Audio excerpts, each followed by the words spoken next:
देर से छिड़ी लड़ाई हम हैरान हो गए, पल में बदला जमाना हम परेशान हो गए, और जिसने हमको जगाया वो भगवान हो गए। हम कहते हैं कि मानवर कांशी राम साहब की चिंता उनको लगी है। चिंता तो उनके पिताजी को भी होनी चाहिए थी, जिन्होंने उत्तर प्रदेश में माननीय मुख्यमंत्री मुलायम सिंह जी को मुख्यमंत्री बनाने का काम किया। और जब साहब कांशी राम जी इस दुनिया से चले गए तो दो पुष्प भी नहीं चढ़ाने गए मानवर कांशी राम जी के उस अर्थी पर। अब एक तरफ से मुसलमान झड़कर बहन जी के साथ आएंगे। क्या वजह लगती है, क्या कारण? वजह ये लग रही है कि देखिए, सबसे ज्यादा इस सरकार में, बीजेपी की सरकार में बहन बेटियों का बलात्कार हुआ, ठीक, बच्चों की हत्याएं हुई। और 9 अक्टूबर को बहन जी मंच से आह्वान करेंगी और 2027 तक, जब तक चुनाव नहीं हो पा रहा है तब तक ये कार्यकर्ता बिल्कुल लगे रहेंगे। मानवर कांशी राम साहब के तर्ज पर जैसे उन्होंने शुरुआती दौर में काम किया था, फिर वही दौर आ गया है। माननीय बहन जी ने और मानवर कांशी राम साहब ने जगा दिया, लेकिन अब ये समाज हमारा सोने का बहाना कर रहा है। तो सोए हुए आदमी को 2-4-10 बाल्टी पानी डाल दो तो भी जल्दी नहीं जगेगा।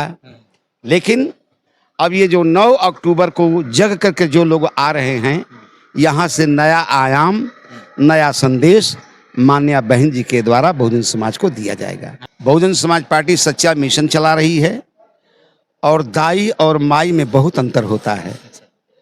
वो नाम ले सकते हैं लेकिन उनके रास्ते पर नहीं चल सकते। माननीय कांशीराम साहब स्मारक स्थल पर लगातार लोगों से बातचीत हम कर रहे हैं और इसी बीच हमारे साथ इस वक्त मौजूद है मिशनरी गायक, राष्ट्रीय प्रबोधनकार जिन्हें नाम से जाना पहचाना जाता है, किशोर कुमार पगला जी। और 9 तारीख को एक बड़ी विशाल रैली बसपा ने आयोजित किया है। कैसा लग रहा है सर, यहाँ पर एक लंबे समय के बाद में पूरा ये जो वातावरण, जो परिसर बदला है? आज कई सालों के बाद ये रैली होने जा रही है, बड़ी रैली, और यहाँ पर कम से कम 10 लाख से ऊपर भीड़ होगी। और 9 अक्टूबर को बहन जी मंच से आह्वान करेंगी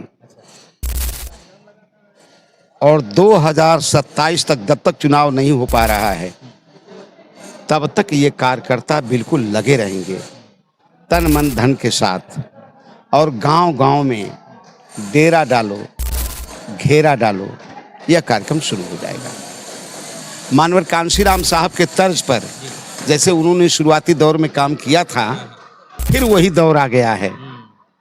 क्योंकि बहुजन समाज के लोगों को माननीय बहन जी ने और माननीय कांशी राम साहब ने जगा दिया, लेकिन अब ये समाज हमारा सोने का बहाना कर रहा है। तो सोए हुए आदमी को 2-4-10 बाल्टी पानी डाल दो तो भी जल्दी नहीं जगेगा। लेकिन अब ये जो 9 अक्टूबर को जग करके जो लोग आ रहे हैं, यहाँ से नया आयाम, नया संदेश माननीय बहन जी के द्वारा बहुजन समाज को दिया जाएगा। आपने एक बात कही कि कांशीराम साहब का भी दौर था, वो दौर फिर से लौट आया है, तो दोनों में क्या बदलाव आप देखते हैं? किस तरीके से आप अपने नजरिए से कांशीराम साहब का दौर और बहन मायावती का दौर देखते? देखिए, मैं बता दूं, बहन कुमारी मायावती जी ये बहुत लंबा चौड़ा परिवार है, बहुत लंबा परिवार है। कोई छोटे मोटे अपने परिवार को संभाल नहीं पाता है।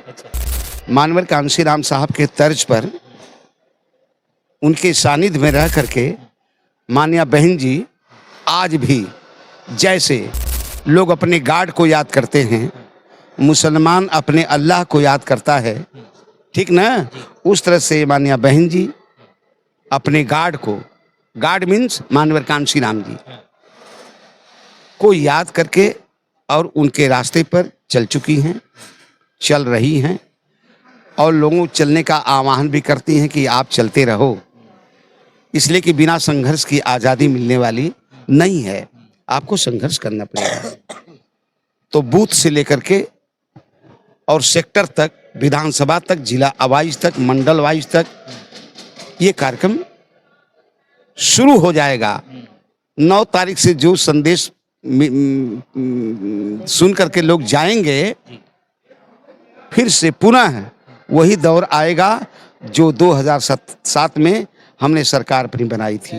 बाबा साहब की बात बहुजन समाज पार्टी लंबे समय से करती है, लेकिन अब सपा हो, कांग्रेस हो, भारतीय जनता पार्टी हो, सब बाबा साहब की बात कर रहे हैं।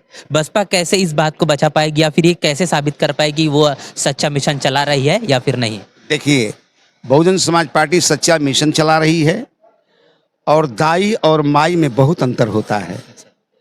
वो नाम ले सकते हैं लेकिन उनके रास्ते पर नहीं चल सकते। जीता जागता प्रमाण कई हैं, उसको मैं कहना नहीं चाहता हूँ। जैसे कि बताइए। जैसे में संविधान बचाओ के नाम पर आदरणीय सम्मानित हमारे छोटे भाई अखिलेश यादव जी ने इतना सीट हासिल कर लिया, ठीक है, हमारे लोगों ने भी उनको वोट दिया, तब उन्होंने इतना सीट हासिल किया पार्लियामेंट की, ठीक ना। तो कहने का मतलब यह है कि बहुजन समाज पार्टी एक बहुत लंबा चौड़ा परिवार है, बहुत बड़ा इसका सैलाब जो है बहुत लंबा चौड़ा है। जैसे विशाल हाथी होती है, वो उसके समान मेरा बहुजन समाज पार्टी है।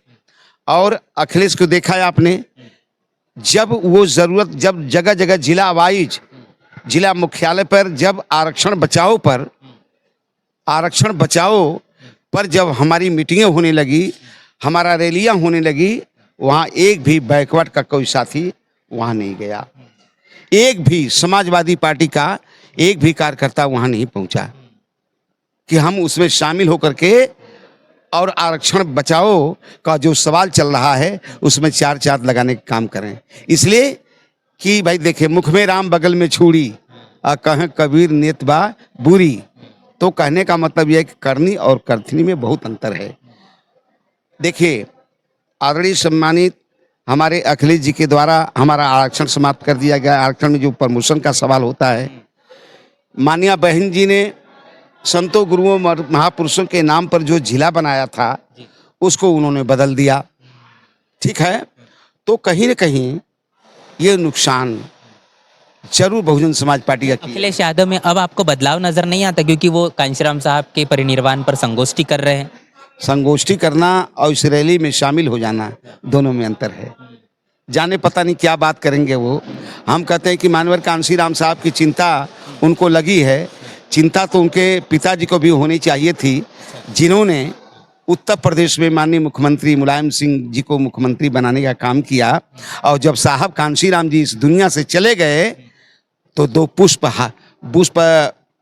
भी नहीं चढ़ाने गए मानवर कांशीराम जी के उस अर्थी पर।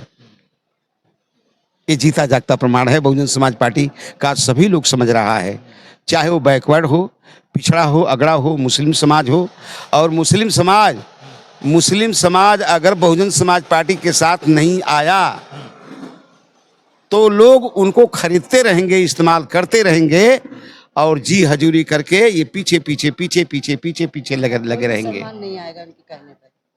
अब मुसलमान भी समझदार हो गया है। मुसलमान समझ रहा है कि बहुजन समाज पार्टी के अलावा दूसरा हमारा कोई कल्याण नहीं कर सकता। ये जीता जागता, चाहे बुनकर भाई हो, चाहे नौकरी का सवाल हो, चाहे किसी भी तरह का सवाल हो, बहन कुमारी मायावती जी की सरकार में उनकी हिफाजत होती है। वो महफूज अपने को समझते हैं कि मैं सलामत हूँ, लेकिन जब दूसरे की गवर्नमेंट आती है तब तक इनका नुकसान होता है। इतना ही नहीं, जब उत्तर प्रदेश में सरकार चल रही थी, अब वजीर आलम कौन था? वजीर आला जो थे माननीय मुलायम सिंह जी थे। इसके बावजूद भी बाबरी मस्जिद शहीद करा दी गई। क्या कर पाए मुलायम सिंह जी? और इतना ही नहीं, जिन्होंने पहला फावड़ा मारा था। मुस्लिम इतना विश्वास जो कर रहा है, कोई तो बात होगी जो मुस्लिम सपा पर विश्वास करता है। सपा पे विश्वास, देखिए बता दूं, सपा पे विश्वास हो रहा था, लेकिन अब नहीं मुसलमान सपा पे विश्वास कर रहे हैं। अब एक तरफ से मुसलमान झड़कर बहन जी के साथ आएंगे। क्या वजह लगती है, क्या कारण? वजह ये लग रही है कि देखिए, सबसे ज्यादा इस सरकार में, बीजेपी की सरकार में बहन बेटियों का बलात्कार हुआ, ठीक, बच्चों की हत्याएं हुई, जगह जगह मर्डर किए जा रहे हैं, जगह जगह हत्याएं की जा रही हैं, मट्टी का तेल छिड़क कर आग लगा दी जा रही, तेजाब छिड़क के बहन बेटियों को आग लगा दी जा रही है। उसमें कोई जात की बात नहीं है। उसमें ये देखिए आप कि हर बिरादर के लोगों के साथ में इस तरह का अत्याचार इस सरकार में हो रहा है। और मैं आपके माध्यम से सारे मुसलमान भाइयों को और सारी बहन बेटियों को मैं यही ललकार रही हूँ कि जिसको अपना मान सम्मान, अपनी आबरू को बचाना है, वो बहन जी के साथ आवे और बहन जी के कदम से कदम मिलाकर बहन जी का साथ दें और बहुजन समाज पार्टी में आकर और शान शौकत से जिए, शान शौकत से जिए। जो बहन जी की सरकार के अंदर आप लोगों ने देखा, पूरा देश जानता है सब इस चीज़ को कि डीएम, कलेक्टर, मिनिस्टर, जज, कोई भी अधिकारी उनके सामने कांपता था, डरता था। लेकिन बहन जी ने अपने अधिकारियों से कभी मेरे भाई पोछा नहीं लगवाया, अपने ऑफिस में झाड़ू नहीं लगवाई, उन्होंने साफ सफाई नहीं करवाई कि तुम चपरासी हो, तुम अधिकारी हो, ठीक ना। तो अधिकारी का पद जो है उनसे भी झाड़ू पोछा लगवाया बीजेपी वालों ने। बीजेपी वालों ने अपने ऑफिस में झाड़ू पोछा लगवाने का काम किया, वो किसी भी कास्ट का आदमी हो, किसी भी बिरादर का आदमी हो। मैं नहीं कह रही, ये पूरे देश के लोग बता रहे हैं चीज़ को।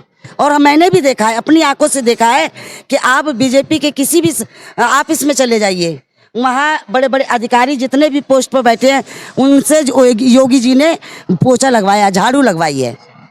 सर, ये जो हम 9 तारीख का जो तैयारियां यहाँ पर देख रहे हैं, जो पूरा वातावरण है, जो परिसर है, इसको देखकर किशोर कुमार पगला जी के मन मस्तिष्क में कौन सा ऐसा गीत, कौन सा ऐसा गाना आता है जो कि हमारे तमाम दर्शकों से आप साझा करना चाहेंगे? देखिए, मैं बता दूं,